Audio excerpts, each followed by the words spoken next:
Indian army strategic একটা দিক নিয়ে প্রশ্ন রয়েছে, যেটা খুব ইম্পর্টেন্ট এই মুহূর্তে। যখনই কোনো রকম যুদ্ধ এরকম তৈরি হয়, যে কোনো একটা জায়গা থেকে শুরু হলো, তারপর দেখা যায় চারিদিকে ছড়িয়ে যায়। আমরা জানি ভারতের 3 ফ্রন্ট ওয়ারের মানে হতে পারে একদম।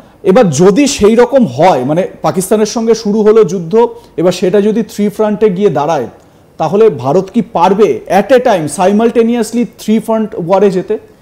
Bharat as a military mind is one of the 4th largest military mind in the whole world. আর আপনি কালকে নিউজ দেখেছেন, জাপানকে টেক্কা দিয়ে এই বছরেই 2025-এ জিডিপিতে will be the 4th largest economy in the whole world. So India is soon becoming a super power after US, China, তারপরে ইন্ডিয়া। এই জায়গায় এই লিগে আমরা অলরেডি ওভারটেকেন ইউকে, আমরা জাপানকেও ওভারটেক করছি, আমরা 4th পজিশনে ক্রস করব। So we are the largest economy and we are militarily 4th largest powerful military power in the whole world. সেই জায়গায় আপনি 3 ফ্রন্ট বলেন, আমি 3 ফ্রন্ট বলবো না, 2.5 ফ্রন্ট। কারণ northern and western sector, yes this are 2 front. বাংলাদেশকে আমি অর্ধেক ফ্রন্ট বললাম, কারণ ওদের আমি ফুল ফ্রন্ট দিতে মোটেই রাজি নেই। এবং 2.5 ফ্রন্ট উই নো আমাদের এটা কোনো না কোনো দিন আসবে। এবং একটা বড় খেলোয়াড় যেটা আমরা কোনো সময় এই টিভির পর্দা আনেনি, চায়না। সে চায়না পেছন থেকে বাংলাদেশ এবং পাকিস্তান এই 2 বন্দুক নিয়ে ওরা সামনে আসবে না, ব্যবসায়ী কারণে, ইকোনমির কারণে ওরা সামনে আসবে না। এই দুটো অরফ্যান চাইল্ড, আমি দুটোকে বারবার অরফ্যান চাইল্ড বলি।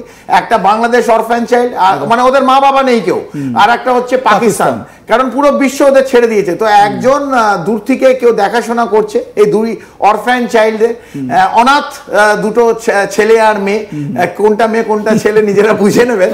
তো এদের দেখাশোনা করছে। এবং আপনি যেটা rightly you have brought out, যে পাকিস্তানে প্রায় 250টা আর্মি অফিসার্স এবং more than about 1500 soldiers have already put up their resignation. যে এই যুদ্ধে ভারত যেরকম ভাবে এগোচ্ছে, এই যে আমরা স্ক্রিনে দেখছি ভারতের might, military might, INS Vikrant জলে যাচ্ছে, সেই জায়গায় INS Arihant submarine, nuclear submarine আরব মহাসাগরে তলায় ঘুরছে। এই সমস্ত কিছু নিয়ে আমাদের স্ট্রাইক ডিভিশন মুভ করছে। এবং আমাদের পূর্বে আমাদের 4টে কোর, 33 কোর, 17 কোর এই পানাগড়ে, ওদিকে 3 কোর, 4 কোর, এর বিশাল ডিভিশন চারিদিক দিয়ে বাংলাদেশকে ঘিরে আছে। তো ওরা যদি ভাবে চিকেন নেক আটকে দেবে, আমি আগে বলেছি এই বাংলাদেশকে টুকরো হয়ে যাবে। বাংলাদেশে আমাদের 7 সিস্টার উইল বিকাম 9 সিস্টার। দুটো আমাদের আরো বোন আমরা চাই, আমরা ভালো দেখতে পাচ্ছে না বাংলাদেশ। রংপুর এবং চট্টগ্রাম এদের যারা থাকবে তাদের আমরা ভালো করে খেতে দেবো এবং দেখবো, কারণ ইউনিট সরকার আপনাদের দেখতে পাচ্ছে না। যদি এই দুঃসাহসিক কাণ্ড, ওদের সেই লঞ্চ প্যাড যদি পাকিস্তান অথবা বাংলাদেশ নিজেরাই করতে যায়, বাংলাদেশ কেটে যাবে। এবং আমাদের চিকেন নেক যেটা বারবার বলে 21 কিলোমিটার, এটা আমি বারবার বলেছি 150 থেকে 200 কিলোমিটার আমরা করে নিতে পারি, যেটা আমরা 71-এ করতে পারতাম। কিন্তু আমরা ভেবেছিলাম না, বাংলাদেশ আমাদের বন্ধু দেশ, একটা সৌহার্দ্য রেখে আমরা এগিয়ে চলেছিলাম। সেই 5ই অগস্টের পর এটা আমরা দেখতে পাচ্ছি না। এইখানে আমি বলতে চাই, যদি বাংলাদেশের সামরিক বাহিনী তো সেই সাহস করবে না, এটা ওই আমার মনে হয় নাশকতার ছক দিয়ে এরা এই বর্ডারটা ইউজ করবে, ইস্টার্ন সেক্টর। তবে যদি এয়ার স্ট্রাইক অথবা মিসাইল অ্যাটাক যদি কোন, আমি একটা থিওরিটিক্যাল বলছি, থিওরিটিক্যাল যদি করতে চায়, বাংলাদেশের ভূমি যদি পাকিস্তানের জন্য খুলে দিয়ে ইউজ করে, তাহলে আমার মনে হয় বাংলাদেশের মানে 18 কোটি মানুষের দুর্ভোগের দিন সেদিন থেকে শুরু হবে। বেশ, এবং এই জায়গা থেকেই মানে দীপ্তাংশুদা খুব সুন্দরভাবে ব্যাখ্যা করলেন যে আমরা চাইলে অনেক কিছু করতে পারি, কিন্তু আমরা মর্যাদাটা জানি, সীমাটা আপাতত। কারণ মানে এটা একটা আলাদা আলোচনার বিষয়। 71-এ ওই রকম ভাবে যুদ্ধ জয়ের পর, এইরকম পাকিস্তানকে নাস্তানাবুদ করে দেওয়ার পর, 93,000 পাক সোলজারকে মাটিতে বসিয়ে দেওয়ার পরও 1972-এ ইন্দিরা গান্ধী সিমলা চুক্তি করেছিলেন জুলফিকার আলী ভুট্টোর সঙ্গে। এটা কিন্তু আমাদের মর্যাদা, কিন্তু আমরা চাইলে আরো অনেক কিছু করতে পারি, সেটা একটা আলাদা আলোচনার বিষয়। অন্য আরেকদিন আমরা আলোচনা করব। আমরা বাচ্চা দুজনকে ছেড়ে দিয়েছিলাম, এই 93,000 সোলজার এবং ওয়েস্টার্ন সেক্টর, যেটা আমরা প্রায় লাহোর অব্দি পৌঁছে গেছিলাম, এগুলো আমরা ছেড়ে দিয়েছি। আমরা এই বাচ্চাদের যে খেলনা, এই বাংলাদেশ এবং পাকিস্তান যারা এই দুঃসাহসিক পেছন দিকে ঘটনাগুলো ঘটাতে শুরু করে, এই নাশকতার ছক করে, যদি বাংলাদেশ আবার করি, আমি আবার বলছি, কারণ আমি দেখছি প্রচুর বাংলাদেশের নাগরিক এবং বাংলাদেশের জঙ্গি সংগঠনের এই ইসলাম যারা নিয়ে এখানে খিলাফত করার ট্রাই করছে, তারা দেখছে, তাদের জন্য একটা ওয়ার্নিং তারা যদি এটা করতে যায়, তারা যদি আবার বলছি নাশকতা পশ্চিমবাংলায় অথবা 7 সিস্টারে করতে যায়, বিপদ ঘটে আসবে আপনাদের 18 কোটি মানুষ। তাই 18 কোটি মানুষ যারা বাংলাদেশে দেখছেন, গর্জে উঠুন।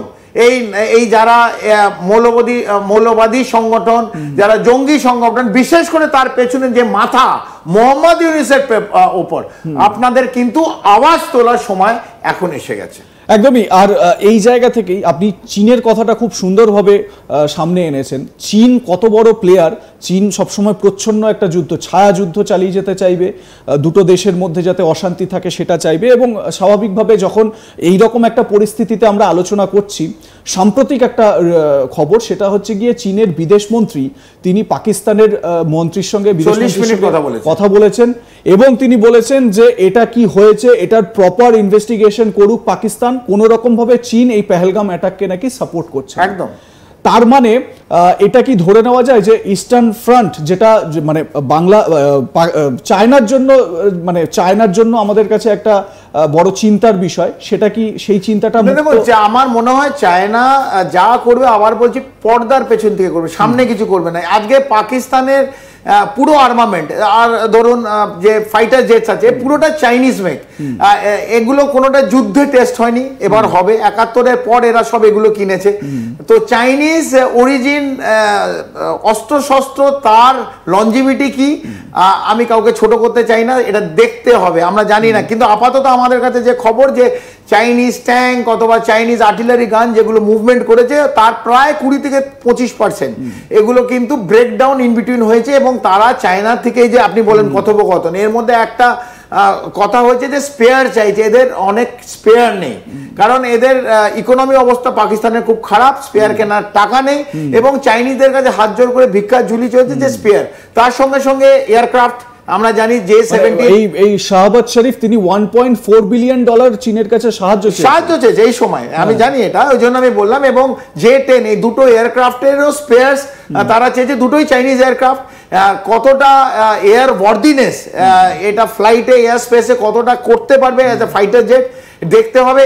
এবং যদি ভারত, যেহেতু আমাদের এয়ার সুপিরিয়রিটি আছে, সেইখানে যদি এই জাহাজগুলোকে J-10 অথবা J-17 আলফা যদি মেরে ভেঙে দেয়, মানে ওপর থেকে যদি উড়িয়ে দেয়, তাহলে চায়না আর কোনোদিন পুরো বিশ্বে কোনো রাষ্ট্রকে বিক্রি করতে পারবে না। এই জায়গা থেকে বিক্রি করতে পারবে না। মানে একটা খুব বাংলা কথা আছে যে চীনা মাল বেশি দিন টেকে না। একদম, আমি ওটা বলতে চাইছিলাম।